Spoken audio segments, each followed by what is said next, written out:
So ayun guys, welcome to my garage. Itong aking garage, as you can see, meron na naman tayong nadagdag na big bike dito.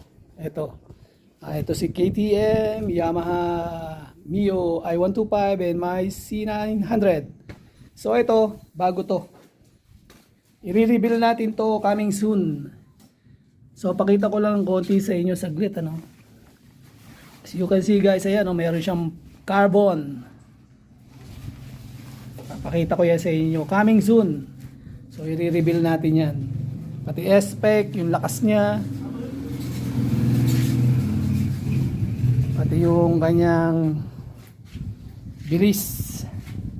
So ida-drive natin yan dito sa Pangasinan. So abangan nyo guys, full story of this big bike in my page.